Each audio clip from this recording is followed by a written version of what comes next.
First show back. Okay. Welcome one and all to, I guess this is the inaugural episode of the Future is Female podcast.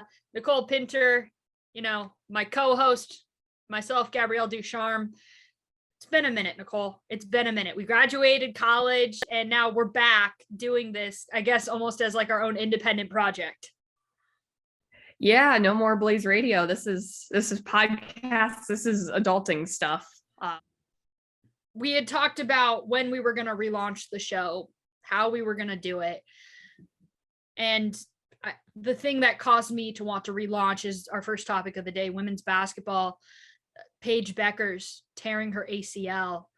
Nicole, I got the text message from you and 3 other people that it had happened. What was your first reaction when you saw that news? Just no, God, no. Why?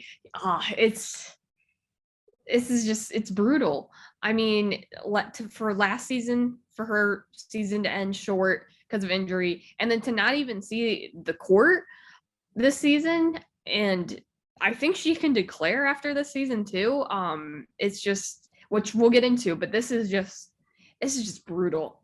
I mean, I don't know what else to say. It sucks. It sucks a lot. I tweeted out yesterday, I had no future whatsoever as a Division I or professional athlete. There was no skin in the game for my body to perform. But as a very average human, I had some pretty gnarly knee issues at a pretty young age. And my heart breaks for this young woman. She's 20 years old. Her entire future is dependent on those ligaments staying intact, on that body moving the way that it's supposed to, on, maintaining the shot, maintaining all of it. Her entire future for like the next 15 years, her ability to become a multimillionaire, to possibly not have to go overseas to play basketball, to, become a superstar in the WNBA, to leave the legacy behind that she wants to leave. It is entirely dependent on those ligaments staying intact. And when you think about that, when you think about what these 2 injuries back to back can mean for her future, my heart sunk. My heart absolutely sunk, especially thinking about the timing. It's not like she was in the middle of a national championship game and she went down with an injury. It was like late July, and it was during a pickup basketball game. And just like that, it all disappears. It disappears so quickly. Do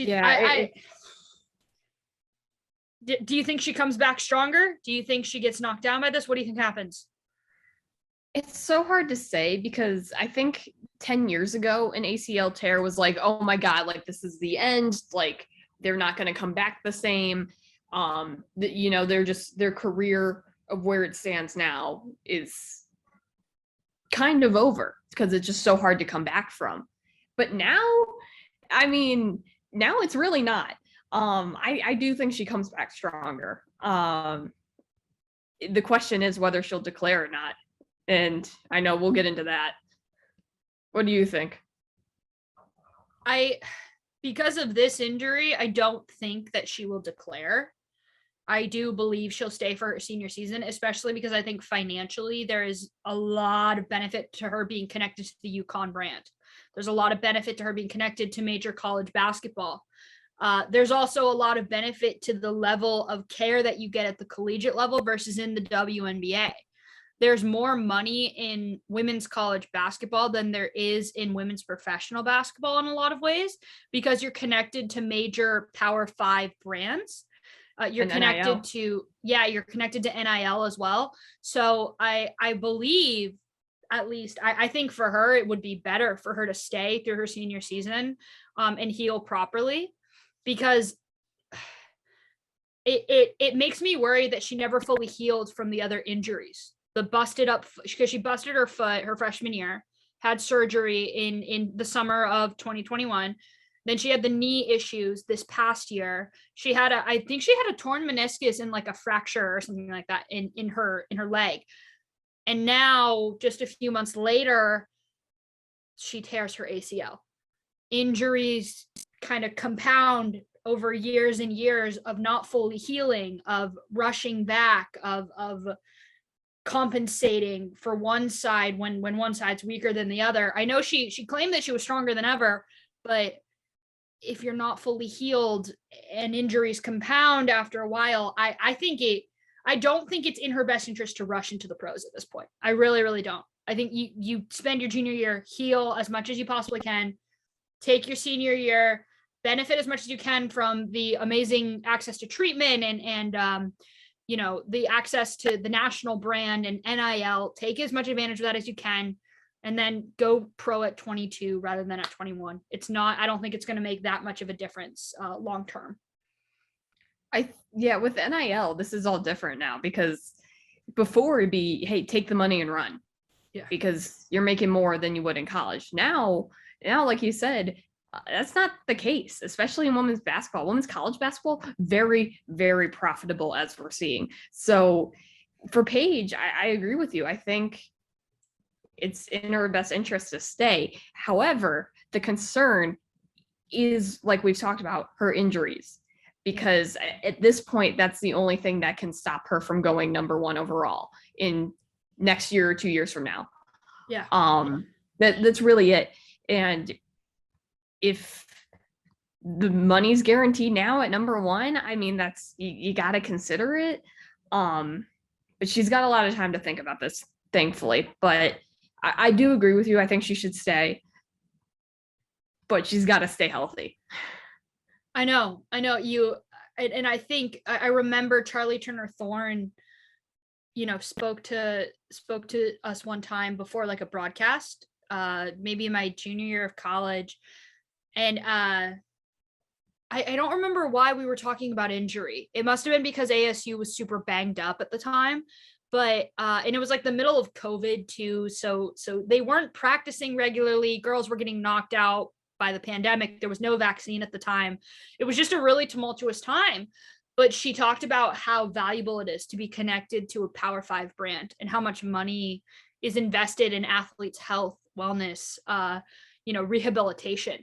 The level of support you get when you're in college versus when you get out of college, and it's all coming out of your own pocket, or you're connected to a WNBA franchise that doesn't have enough access to as many resources, because WNBA franchises are not multi-billion-dollar brands like NBA franchises are. And most WNBA franchises now stand on their own. So a lot of players, once they get to the professional level, they'll end up actually going back to their college to get treatment, to get rehabilitation, to get help for, if they have mental health struggles, if they have anything kind of under the sun, they may go back to their Power 5 school that they played at. And I would argue that if they're doing that at Arizona State, and they had done that at Arizona State, when CTT was in charge, I do believe they're doing the same thing at UConn. Even if it's not being talked about, I do believe players are doing it. If I were her, I don't think I would leave that behind, too quickly. I would weigh my options before just taking off, because whether or not you stay could mean the difference between whether or not you're healthy enough to play 4 years in the WNBA versus playing like 14 years in the WNBA. But speaking of Paige Bueckers and, essentially all of women's basketball, you got on one end, a kid who, she's going through the ringer right now. She's been injured. She's been knocked out. This entire country is rooting for her to come back. Then there's the opposite end. Girls who played at the exact same program she played at for the exact same coach, accomplished things that she could have only dreamed of accomplishing. Diana Taurasi and Sue Bird on the exact opposite end of their basketball careers. Nicole, they played for the final time against one another the other night in front of over 14,000 fans in downtown Phoenix. Your reaction to hearing that Sue Bird, well, she's on her way out and she just played against her biggest rival and best friend of the last 20 years. It's sad. I mean, it's awesome so many people were there to see it, and I do think this is truly Sue Bird's last year. She said, and I know she backed out last year, and it's, oh, will she do it? No, I think this is it. It's sad. It's sad to see two greats go at it for the last time. It's awesome, but it's also like, man, we're not going to see this again. We're not going to see a Sue Bird again. We're not going to see a Diana Taurasi again. I think it's poetic, right? I there's something to be said about sticking it out for as long as they did, playing for the same franchises the whole time too. That's like unheard of in professional sports, that two greats would play for that long for the exact same franchise and win consistently all of that time. Yeah, I don't think she's backing out either. I think this is her final year. I feel like it'd be really, really hard after announcing and having it all kind of be like a big to do, and then just for you to come back another year later and be like, "What's up, suckers? I tricked you. I got you." Like I feel like once players make a big announcement like that, they're committed. If she was still on edge, I feel like she would have waited till the end of the season to make her decision. But if you really want the whole like retirement tour, the giving of your flowers, and you really committed to it, that's why you announced sooner, right? Right. Like when Kobe Bryant retired in 2016, he got all of his flowers that year. All the major cities honored him. Like Tim Duncan retired the same year. Duncan waited until the end of the basketball season to do it and just like I think announced it over Twitter or something.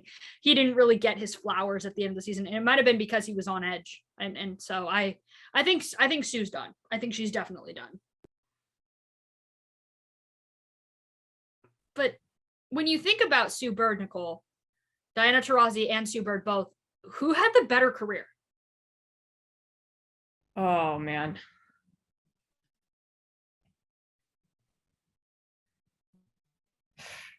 Oh, that's unfair. Oh man. You go first. Let me think about this. Because on paper, Taurasi has more MVP awards. Bird has more championships. All-star appearances wise, they're essentially even. All-time scoring wise, Taurasi takes the cake. All-time assist leader wise, Bird takes the cake. In terms of number of years they spent with their franchises, it's about the same amount.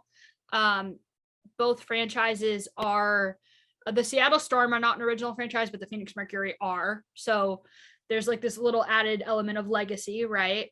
In terms of appearances in the WNBA finals, well, Sue Bird won the finals in 2020. Diana Taurasi was in the finals in 2021. I think personally, impact on in terms of impact on the league, I think Sue Bird kind of takes the cake there.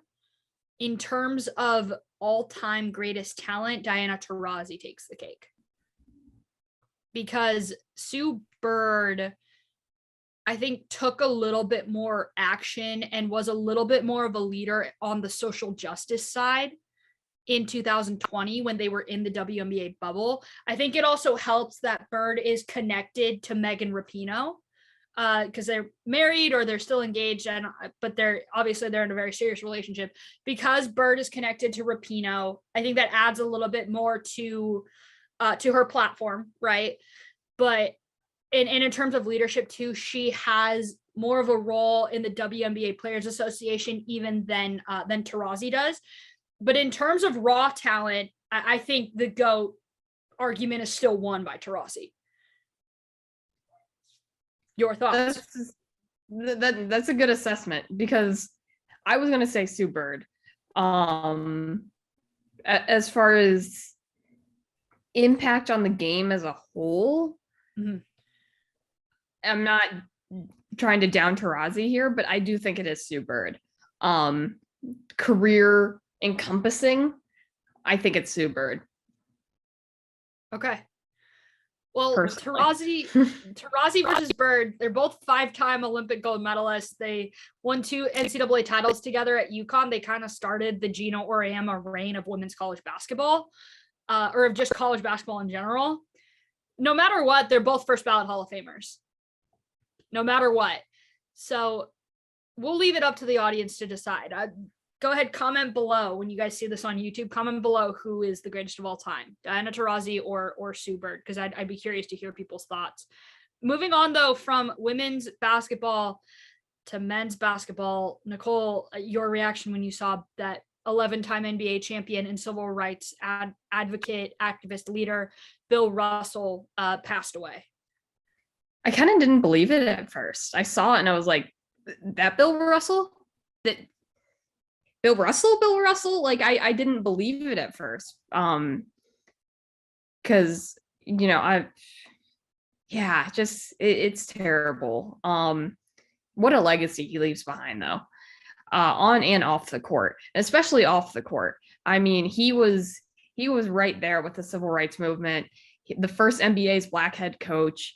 And then on the court, he just didn't lose. He just what was the stat? In like winner take all games, he has won like 9 out of 10 of them, like he hasn't lost. Like this guy doesn't lose on the court. So just what a legacy. Devastating to lose someone like Bill Russell, but he is someone whose memory will absolutely be a blessing. I'm looking right now because we mentioned his work as a civil rights activist. I'm looking right now. There's a photo of him. I believe it's with Muhammad Ali and Martin Luther King Jr. Here, I'm going to share my screen really quick. This photo is like all encompassing kind of who he was long term. This is obviously Kareem Abdul-Jabbar, in the corner, and then back there that's Martin Luther King Jr. Bill Russell is on the other side. This is Muhammad Ali right here. This photo was literally during the height of, the civil rights movement. And this photo honestly speaks more to his legacy than even his work on the basketball court, which is just incredible to see. And then you look at his statistics in the sport of basketball. You mentioned it. He didn't lose. He just won. He was like the Maya Moore of men's basketball. He just won. And he just kept winning. He just kept on winning. It didn't matter the year. It didn't matter that he was getting, he played in an era when a lot of young Black men were not welcome in society.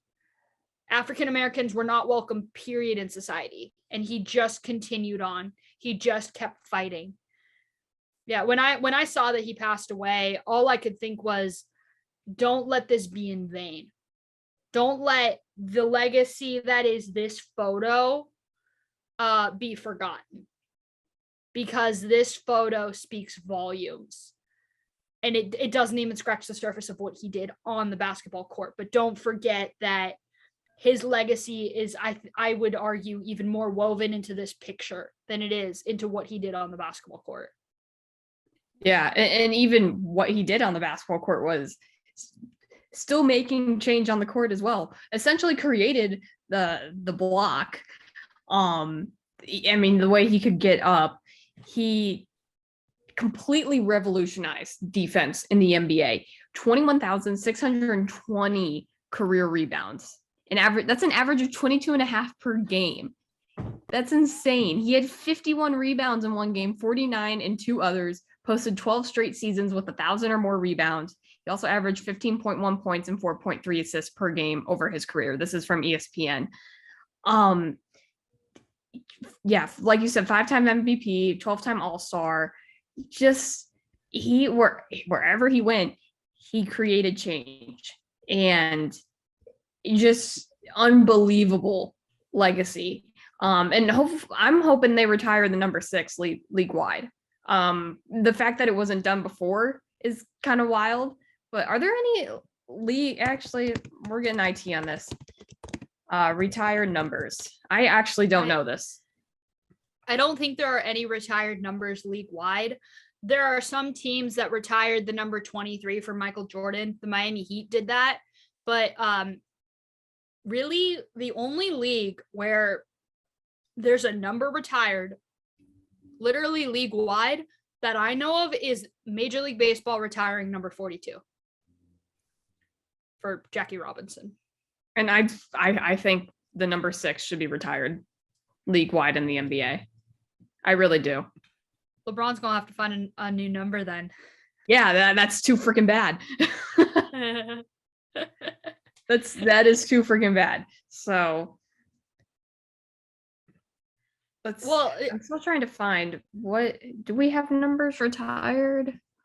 I've heard arguments that Kobe Bryant's number should be retired league wide because of how tragically he passed away and just how suddenly he passed away. I don't know. I really struggle with the whole retiring it completely league wide. The only time that I've really felt like it would be deemed necessary was with like Jackie Robinson. I guess in terms of impact, Bill Russell is literally up there. He probably should Right be. there. Yeah. He is right there. I don't know. I think I can understand the argument with league wide retired numbers. It's like, oh, but it's like kind of a way to honor them. You're wearing their number and it's always Yeah. seen as their number. But on the opposite side of that, yeah, it's their number. So it should be retired league wide with his name on the back of it. Well, the Major League Baseball does it perfectly because they have Jackie Robinson Day, where everybody in the league wears that number one day per year. And so everybody gets the opportunity to honor them with the number on their back. And like I feel like that's a really good middle ground. You make it, Jackie Robinson Day, Bill Russell Day. Everybody wears that number and everybody gets to honor him that day, or everybody gets to wear like a warm-up maybe in basketball, because I think it's harder to do it in basketball where everybody has the same number. I was going to say, yeah. Yeah, I think that's how you would have to do it. You would have one day a year where everybody wears a warm-up that says Russell and number 6 on the back. And then the number just gets retired league wide, and that's that. Yeah. In terms, I mean, in terms of NBA as well, I mean, a lot of players from that era obviously are now passing away. I mean, Wilt Chamberlain was in that era. He passed away several decades ago now. Bill Russell passed away. Magic Johnson came out the other day saying that Bill Russell really kind of helped modernize NBA basketball. He made it fun to watch. He made it entertaining. He ushered in an era of African-American men who never ever thought they'd be able to play with the NBA logo on the side of their jersey. So yeah, I think we owe a lot to Bill Russell. We really, really owe a lot to Bill Russell. Without him, I don't know that we'd be able to be rooting for a lot of the players that we root for and watching the style of basketball that we have today. Bill Russell absolutely leaves a legacy greater than himself behind. And as hard as it is to move on from that, there is something that we are both very passionate about, which is women's sports, obviously, and women's soccer. It was recently announced that the CONCACAF champs, the U.S. women's national team, will face the recent champs of the Euros in England, in Wembley, in October. And within 24 hours of this announcement, sold out. And this comes after, like I said, recently England won the Euros, and in an incredible moment where it was sold out, biggest crowd. It came home. England defeated Germany, and Chloe Kelly had a Brandy Chastain moment where she took off her shirt and waved it around after the game-winning goal, essentially. Just incredible time to have this, and to have it sold out is just it's so awesome. Bet on women. No one watches women's sports. Okay. Nicole, can you do me a quick favor? I should have done this before the show, but can you do me a quick favor? What's the capacity at Wembley Stadium? Because I think it's high. Let's see, 90,000. All right. Go tell 90,000 people that no one watches women's sports. Go tell the other 100, 200,000 that would have wanted to get a ticket to that game. 90,000 people want to watch the best in the world at what they do compete in arguably, more so unarguably, the most popular sport on planet Earth. Soccer or football is literally the most popular sport on planet Earth. Somebody please continue to tell me now that nobody cares about women's sports. Please explain. 90,000 plus in another country want to watch the very best in the world, the US women's national team, face off against the very best in Europe, the English national team, in what may be a preview of a World Cup championship or an Olympic championship game. Isn't it literally just considered an international friendly anyways? Yes. Also, it is Euro 2022 champions securing, I'm reading off ESPN, qualification for the 2023 Women's World Cups. Okay. So it's kind of both, I guess. I don't have the firm facts on that, but yeah, no, it is just really awesome to see. It was awesome to see the crowds. What a game at Wembley too. I mean, the CONCACAF Championships is a little bit more in the rearview mirror than the Euros, but just when it looked like England had it, Germany got the tying goal. We go to extra time. Just incredible game, incredible atmosphere, and it's what they deserve. Getting the attention they deserve and making the impact, right? Making the impact and making a statement. Numbers don't lie. All right, you schmuck. No one watches women's sports. Numbers don't lie. Yeah, I'm going to fire back at you. Numbers don't lie. 90K people. That game will more than likely be featured on national television. When the TV ratings come out in October, come back and talk to me. Come back and tell me that those numbers are lying. Nobody watches women's sports. All right. I'll see you in October at Wembley Stadium with 90K others that actually do watch women's sports. All right. That's going to be super fun. I have a feeling that's literally going to be a preview of a future World Cup matchup. That's going to be a preview as well of a possible Olympic gold medal matchup in the next few years. But transitioning from international turf back to home turf from, well, in all honesty, football to football, because this topic, conference realignment, essentially centers around college football. Nicole, break it down for us as I wear a t-shirt for a team that's getting ready to literally realign their conferences. What's going on with conference realignment? Gabby, I want to officially welcome you to Big Ten country. LA is Big Ten country. How about that? USC and UCLA announced their intentions to move to the Big Ten in 2024. This is the biggest shift in conference realignment that I think anyone's ever seen.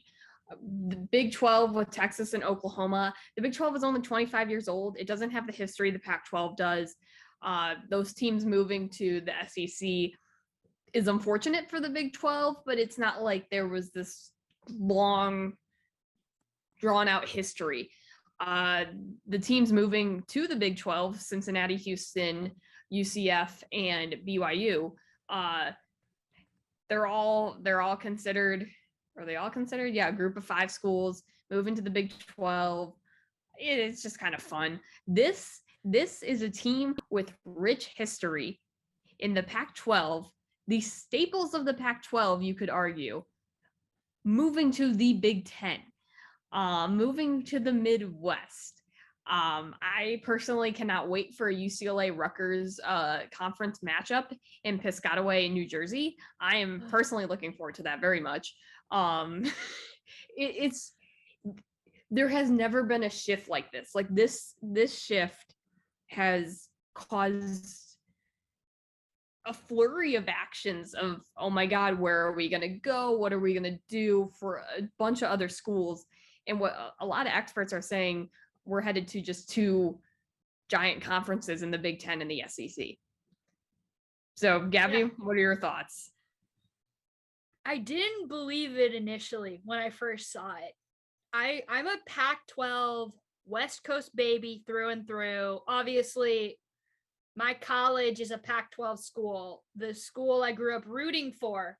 This shirt, courtesy of Nicole Pinter, a birthday gift to me. Thank you, Nicole, for that, by the way. Best birthday gift ever. the school I grew up rooting for, Pac-12 school. My dad, a Pac-12 baby, went to UCLA. I have known literally everything I've ever known is like Pac-12 sports. That's what I grew up on. That's kind of the first conference I really learned about when I was I think when I was in about 4th or 5th grade was when the Pac-10 became the Pac-12 and Utah and Colorado were joining the conference. Um, it's really kind of jarring, honestly, because I'm just so used to it being one way. And maybe it's because I also don't do very well with change. I'm trying to wrap my head around UCLA traveling to Maryland to play a conference game in women's basketball. I think that's actually going to be a very fun matchup because like the Maryland women's basketball team is really good. But I don't know if there's a lot of benefit for the UCLA tennis team to be flying to Rutgers mid-season to play a game. I can see the appeal for football. I can. There's a lot of money at stake. This move, it actually came out in an article from Front Office Sports. This move is going to save the UCLA athletic department that was in a major deficit. They were on the verge of cutting multiple Olympic sports. With the new media rights deal coming in, they could be making, I think, upwards of $100 million a year. Yeah, this move is probably saving a lot of their athletic programs. I struggle to know how they're in a deficit, though. They're UCLA. It feels like they just have money coming out of thin air. I know that's not how money works. I know it's a lot more money than people think to run an athletic department, but it was just it was surprising to hear kind of the reasoning behind them doing it. It feels like it's really gonna benefit college football. It's definitely gonna put them on another level recruitment wise. UCLA football has never really been known for being, a national championship contender, for being a Rose Bowl contender. I don't know if this changes the game for them, if it helps them in recruiting or if it hurts them. The opportunity to play in the Big Ten against Ohio State, but not have to go to the Midwest where it's 12 degrees in the middle of November. You get to go West Coast where it's 75 degrees and you get to live in Los Angeles where there's a lot of opportunities with NIL. I guess that's super appealing. Maybe that will help them with recruitment. But you also have your biggest rival, USC, who's also coming with you. USC is also going to be recruiting a lot of the same guys you are. And USC has Lincoln Riley, and now they have Caleb Williams, and they have more NIL money, and they're not attached to the UC system in the same way that UCLA is. I think there's more issues actually with the fact that UCLA is a public school and USC is a private school, and they both decided to make this move. I think that's an element people really haven't talked about as much is like how does this affect the UC system, and the fact that all the other UCs in the UC system are attached to West Coast aligned conferences, and all of a sudden UCLA is taking off for the Midwest schools. I think that's an element that I'm going to look out on is like the impact of all of the UCs being on West Coast aligned conferences. None of the other UCs are Power 5 schools except for Berkeley, obviously, still in the Pac-12. I'm going to be curious to see how that ends up affecting all of it. Nicole, you, a Big Ten baby, born and raised, what was home field? Of course, yeah, repping home field today. Shout out to the fam. Your reaction when you saw my Bruins going Midwest? Well, I found it funny, first of all, because you're a Big Ten country now, which is just really funny to me. I mean, I am a chaos person when it comes to sports through and through. I've never hid from this. I like chaos. I do. I like when weird things happen in sports. It's more fun that way. Not in life. Let me be clear. I don't like chaos in life. I like it in sports. That's where it belongs. But you bring up an interesting point with recruiting before I get to everything else, because USC and UCLA, West Coast football, I mean, there are West Coast systems, offenses, the West Coast offense, the air raid. that you hear people talk about. And then there's just a distinct brand of West Coast football and Big Ten Midwest football. Like, they are going to a conference where they're going to see 2 tight ends and a fullback, and they're going to be like, I didn't know you could do that before. Like, it's things they've never seen. Are they going to start recruiting fullbacks? Are they going to start recruiting more tight ends? Like, Big Ten football is traditional, about as traditional football as you're going to get, right? Like, it's a lot of punts, it's fullbacks, it's 2 tight ends, I got a guy in the slot. Like, it is traditional football. While the Pac-12 and West Coast football is West Coast football. It's more air raid. It's not as much runs. Just completely different brands of the sport. So that's what's going to be really interesting to see, and see how, because they have to recruit for the Big Ten now. The Big Ten doesn't change recruiting; they have to recruit to change for that. So that's going to be really interesting to me. Honestly, it's genuinely a move no one saw coming, because these are the 2, like I said, you could argue staple schools of the Pac-12. Admittedly, we're back to the Pac-10, which is awesome. This is not the way anyone wanted to be back to the Pac-10, but we're back to the Pac-10. That's great. It's you don't want your conference getting smaller while all the other conferences are getting bigger. Right, which we'll talk about. But it's definitely a football move, like you said. It's hard to see how it benefits any other athlete, any other student athlete. You're gonna get fun matchups. You're gonna get fun teams coming to LA. You're gonna play at fun teams. Like, it's not like there's nothing here. It's not like this is completely horrible. Like, yeah, it's fun for the fan, but for the student athlete, thinking, as you said, having to go from LA to Piscataway, New Jersey, or Ann Arbor, Michigan, East Lansing, Champaign, Illinois, like, that's such, in midweek. We haven't even talked about, like, basketball. These guys are playing 2-3 games a week. How are traveling, school, the student athlete thing. It's just, yeah, it's not. I do feel bad for the student athletes this affects. Speaking purely football wise, I think it's kind of hilarious, but it sucks for the Pac-12.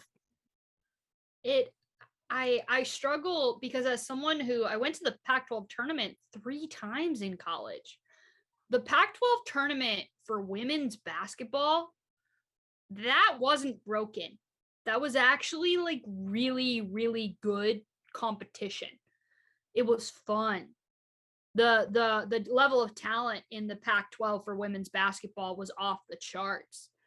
Probably the only other conference in the country that could compete was probably the SEC, mostly because they have South Carolina. They have the national champions. Maybe the Big Ten, maybe. But I struggle to know how competition level wise, how the conference championship all of a sudden no longer being in Las Vegas, Nevada, driving distance for fans, regionally really well located for the entire conference. I struggle to know how the competition level all of a sudden gets better for the UCLA women's basketball team, having to go from going to Vegas for like 5 hours, literally they go during finals week. A lot of people don't realize that UCLA is on the quarter system, and that tournament takes place, I think, the week before finals for them. Now, all of a sudden, they're going to be traveling about probably halfway across the country. I actually don't know where the Big Ten women's basketball tournament takes place, or the men's tournament. Nicole, where does it take place? You probably know this off the top of your head. It's changed. It's Indianapolis, Chicago. I actually don't remember where it was this past year, but it's usually like Indianapolis or Chicago.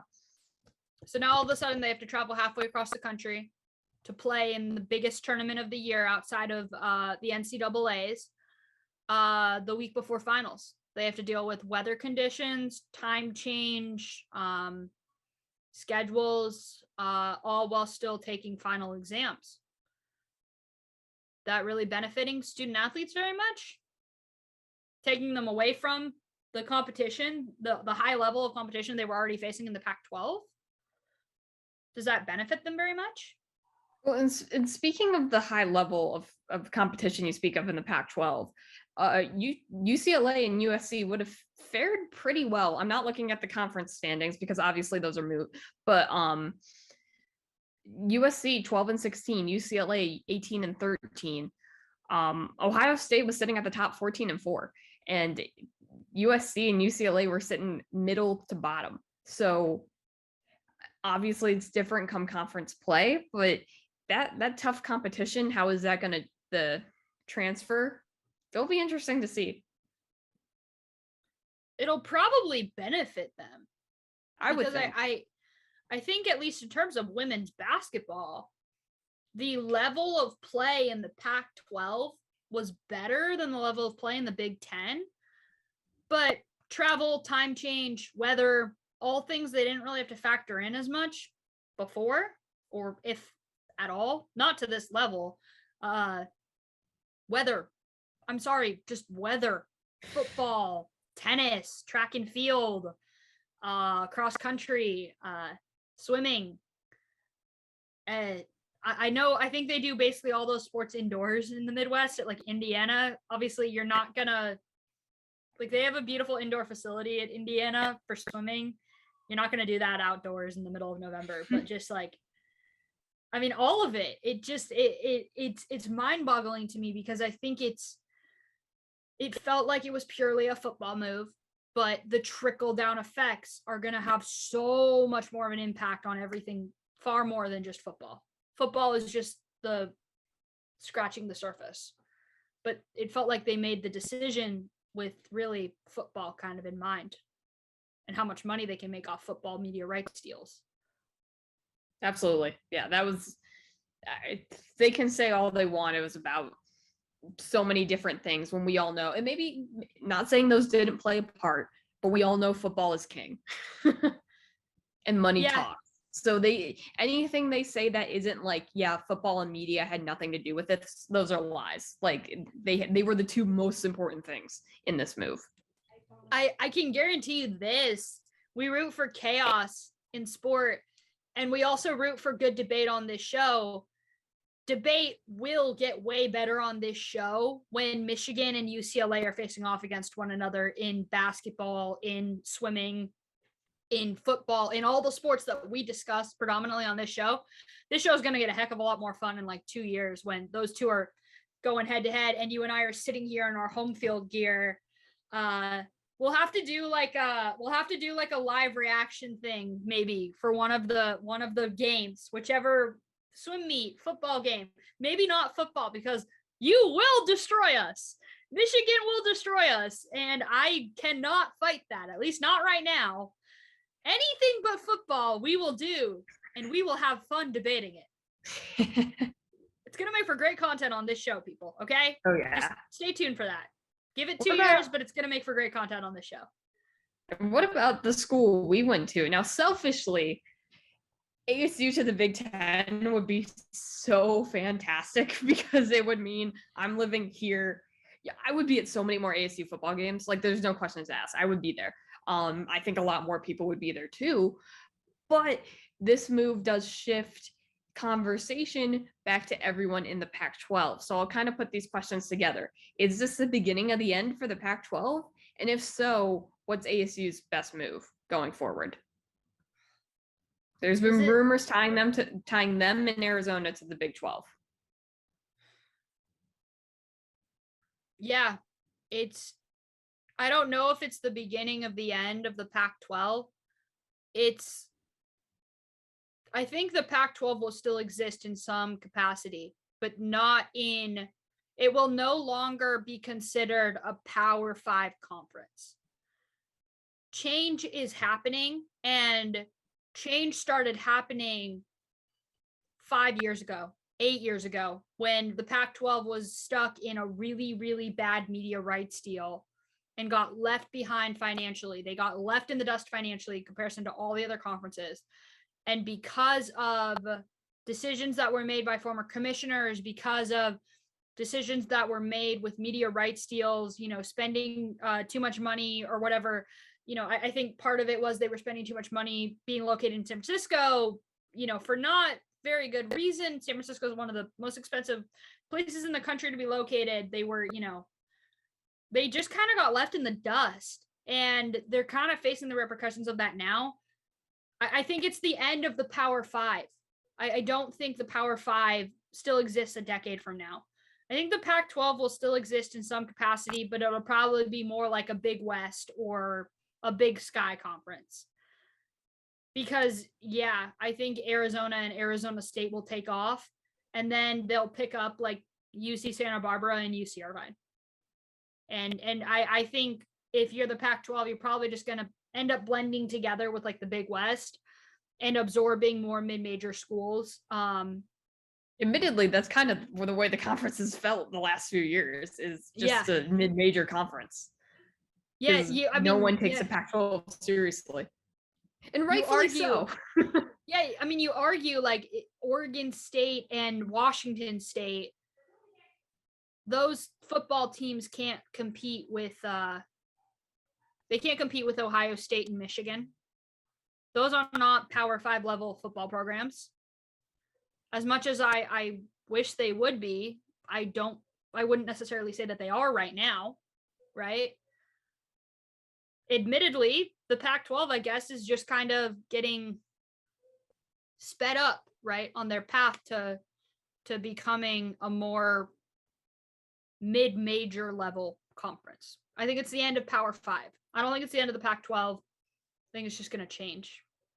The name will stay the same, but the branding and the teams and the competition level will change immensely.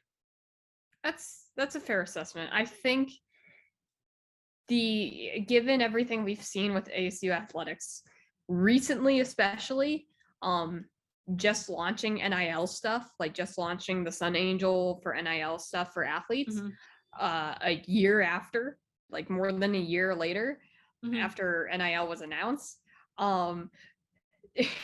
Arizona will kind of be our saving grace. I hate to say it, but they're going to make the move first, and we'll be like, yeah, we'll do what they're doing. Because ASU has just been so late to everything. Do I think they'll move to the Big 12? Eventually, like you said, I think in a decade, it's all going to be just so different. It's hard to say. Obviously, I think most Pac-12 fans and ASU fans, to a degree, would prefer to stay in the Pac-12. Yeah. I prefer to try to ride it out, but the writing is on the wall already when USC and UCLA left. So it's hard that we're walking a thin line right now. And it's us, Arizona, Oregon, and Washington. Those are the four schools everyone's like, especially Oregon, where it's like, okay, what's the next move, right? Yeah. The eyes are mostly on Oregon, then Washington because they're rivals, and then it's us in Arizona. But I could see the Big 12 poaching us. I could see it. Or ASU rather. I could see it within once. I'd be shocked if they announced any move within the next year. I'll say that. I don't think anything will happen before USC and UCLA officially move. I think they're going to ride out a season of that. And then I think it will be 2025 before we hear ASU going anywhere. Maybe 2024, but I think it will be a minute before we hear anything. Part of me really thinks that USC were the ones to say, hey, we're leaving. And UCLA said, we're in a situation and we need to go with you. We can't lose you guys. If we're going to choose you or the Pac-12, we choose you. And I genuinely believe that like USC football said, we're dipping. We have more money than God. We have every opportunity for NIL. We're dipping. We want y'all to come with us because of this storied rivalry. We don't want to lose everything that the Pac-12 gave us. This is like the one thing we don't want to lose. And UCLA agreed. UCLA said, we are in a situation and we agree and we're going with you. And if the same thing happens between Arizona and Arizona State to maintain the territorial cup, I wouldn't be surprised by that at all. I think it's in their best interest to go somewhere together too.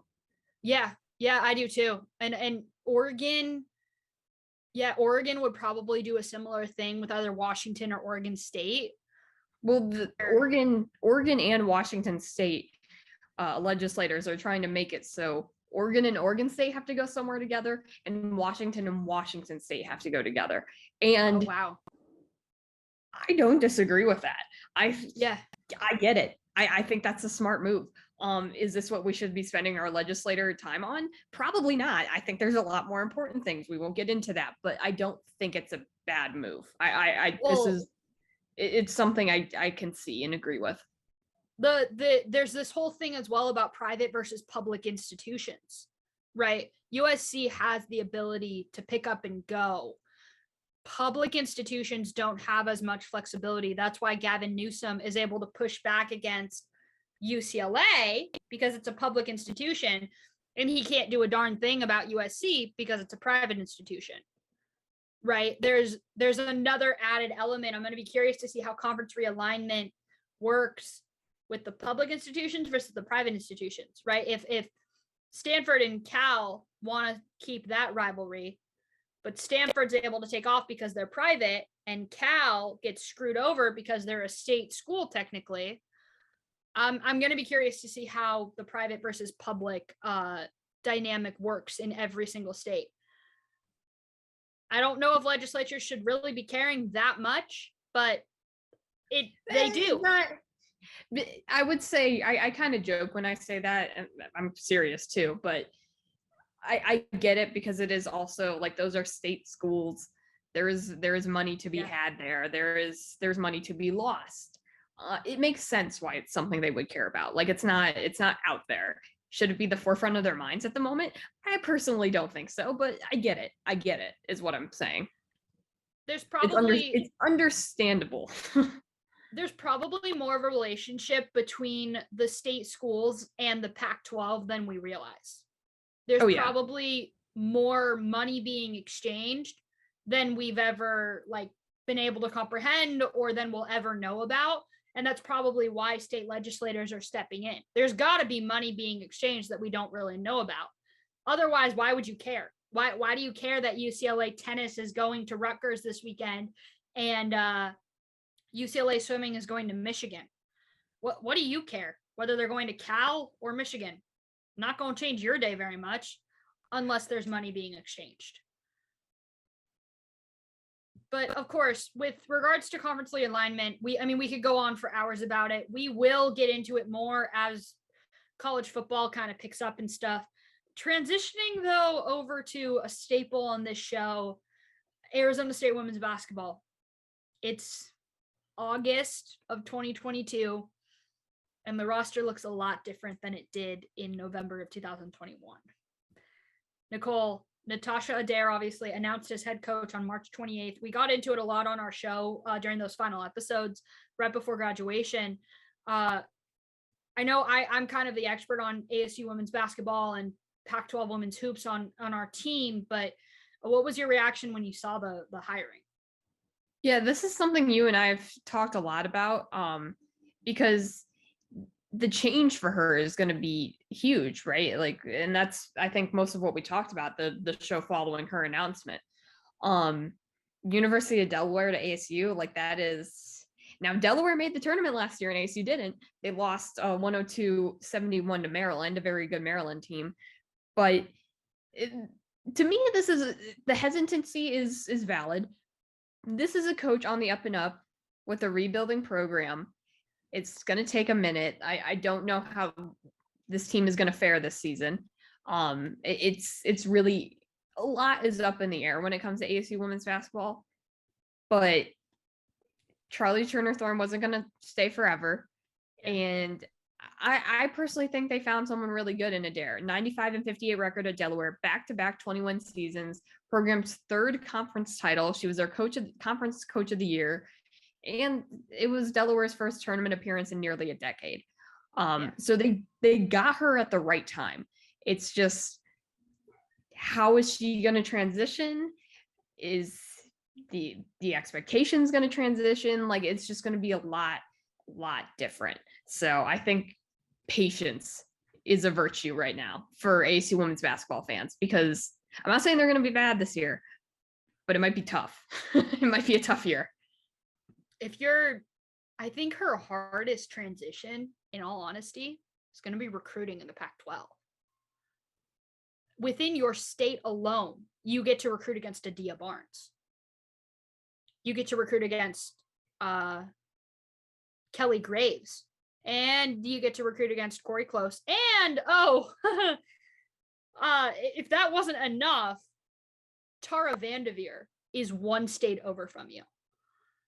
I mean, she's probably learning pretty quickly. There are just some athletes she shouldn't bother talking to, because if Adia Barnes is looking at that athlete, if Kelly Graves is going to talk to that athlete, if Tara Vanderveer is talking to them, you should probably walk the other way. Because I would just, if I were to put myself in the shoes of a 16-year-old college basketball player from the West Coast or from the Midwest, I don't know if I would really give Adair the time of day.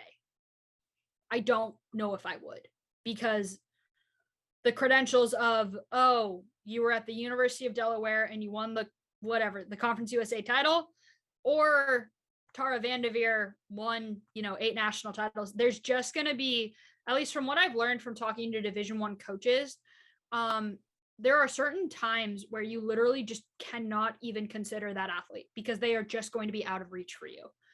And at least for the first few years, she's probably going to have to, let her coaching do the talking. She's going to have to develop players really, really well, because she's not going to come into every tournament in the country where there's other Pac-12 coaches as the hot commodity. She's going to have to do what Adia Barnes did at University of Arizona, where Barnes took them from being bottom of the Pac-12 to like the Final Four. I don't know if she's going to be that successful, because that's kind of lightning in a bottle, but that's what she's going to be up against. She's going to have to prove herself. Well, and it's something similar to Kim Barnes-Arico in Michigan. She did the same thing, built a program from the bottom up. Yeah. Adair's going to have to do the same thing, and it's going to take a minute.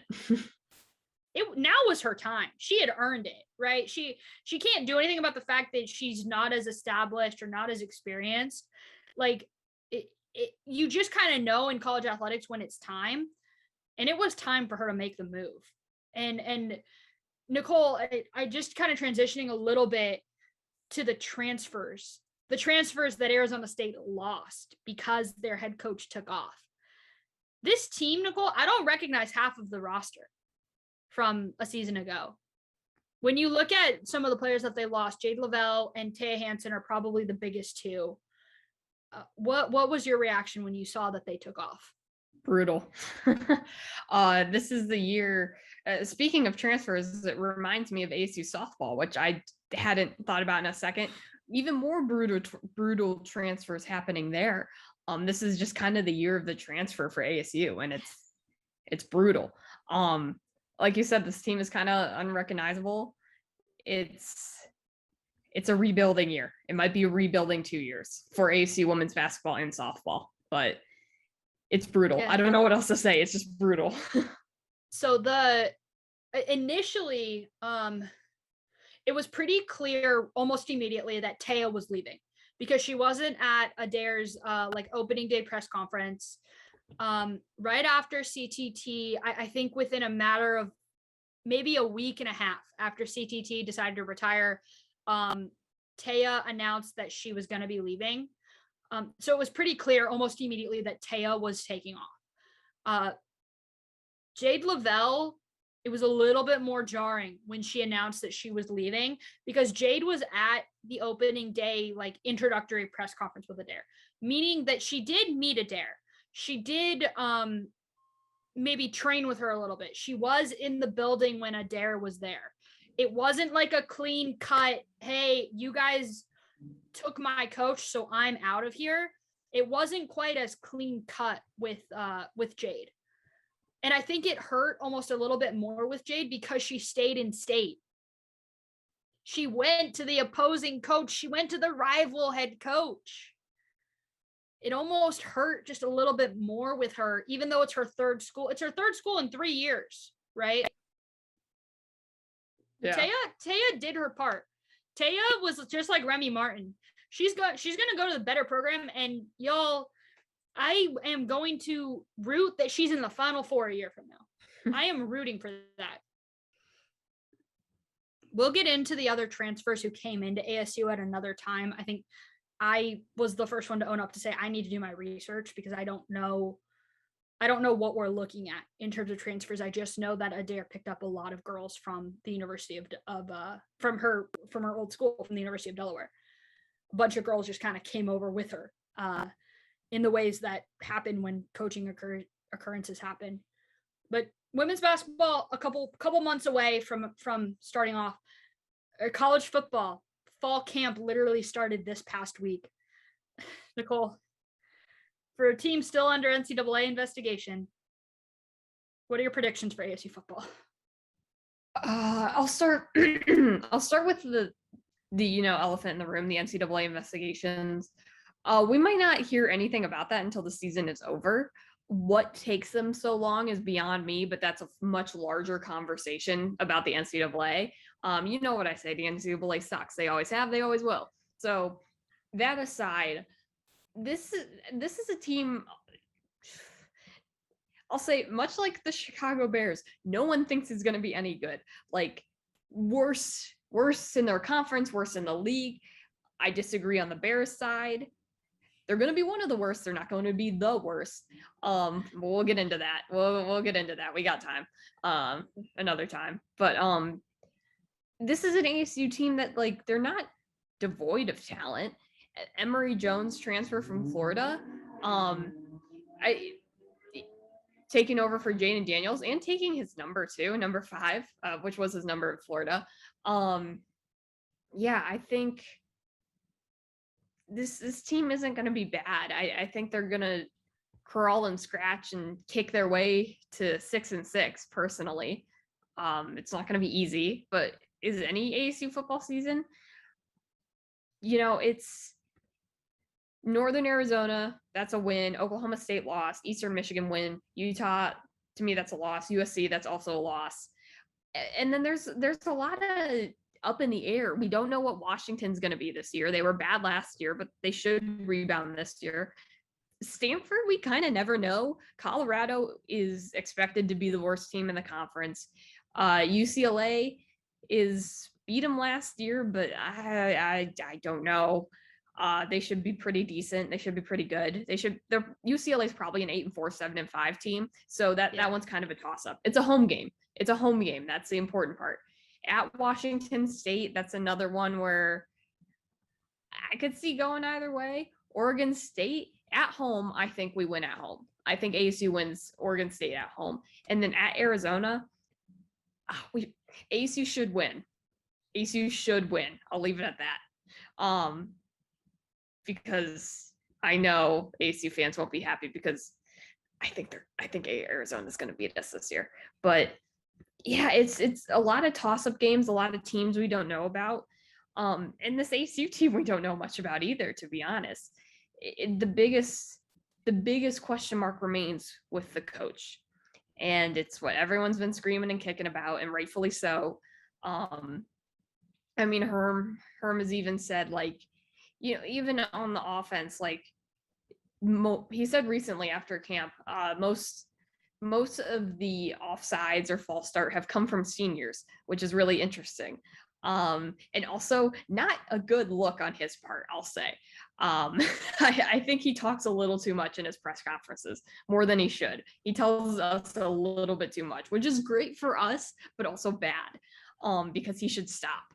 But listen, I don't think this team is going to be the worst. I don't think they're going to be the best. They're going to be right in the middle. And we'll get into it on another day. But to wrap up the show, Nicole, future fantasies. You want to go first? Or you want me to? I'll go first because we can end on a lighter note with you. I think that's the play here. I'm sure those who have been following the Deshaun Watson case, I'm not going to speak on the case directly, kind of not, but the conversation around it has been exhausting. Um, my main future fantasy is respect women, respect men, respect victims. Like, I would so rather be wrong about believing a victim than believing someone who the accused, right? Like, I would so rather be wrong about that. Um, it's exhausting because, oh, it's like your favorite athlete or whatever, but he's never had any problems before, yada yada yada. He or she's never had issues beforehand, whatever it may be.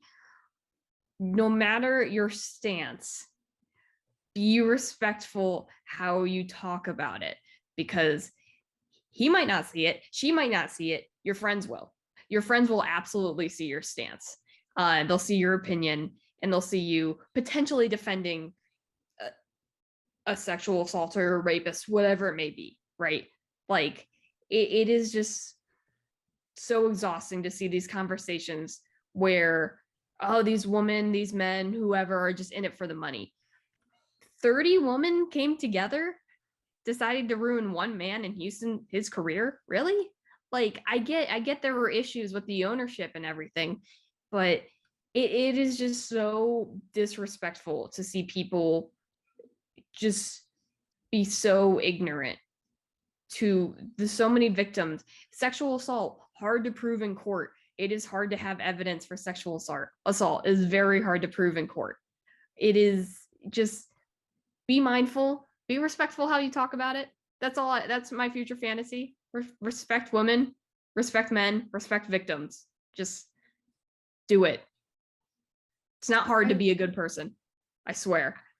Yeah, I was trying to scroll through on Twitter to find Sarah Spain's take on it, because I feel like she said it way better than either of us could have. But yes, Nicole, powerful sentiment there.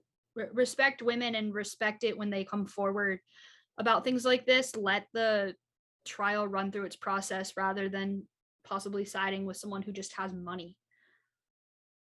Because just because they have money doesn't mean that they're not guilty. It just means they can get away with being guilty a lot better than someone who doesn't have money, voice, power, franchises relying on him for his athletic ability. Incredibly powerful, Nicole. I almost feel bad following up with my very funny. No, we got to end on a light note. To end on a light note, it's Leo season. Hi from your fellow Leo who just celebrated her birthday. There's another Leo who's about a week and a half younger than me. I can't believe I'm saying that. She's literally a week and a half younger than me. She just won a world championship, set a world record in track and field. She runs the 400 meters. If you've been living under a rock, yes, I'm talking about Sydney McLaughlin. I just got married to in May. She's like the most elite. She's the best athlete in the world right now in track and field. She's essentially kind of taken the baton from Allison Felix, taking it into the next generation. A year ago this time, her birthday is August 7th. She rang in her birthday last year, winning a gold medal at the Tokyo Olympics in the relay. A year ago today, she broke the world record the first time around in the 400 meters. A year later, like a week and a half ago, she broke her own world record for like a second time. Obliterated it. She destroyed it. She go 50.1 in the 400 meters. 400 hurdles. Yeah, I'm pulling it up. The 400 hurdles. Dominated. A fellow Leo. I've got to give my roses to her as her 23rd birthday approaches. Happy birthday, GOAT. Because you're the greatest to ever do it right now. And I know your sport doesn't get broadcasted enough on television, but that's not going to stop me from following your career. Happy birthday, GOAT. My future fantasy is that you continue being great. And you continue, because she's really good too about like uplifting minority voices and using her platform just for something bigger. And honestly, in a lot of the same ways that Allison Felix does. she's extremely good at it as well. And she's kind of taking our generation by storm in just really making her mark in the sport. So to my fellow Leah sister, happy birthday. My future fantasy is that you enjoy your birthday this week and you continue breaking records on and off the track.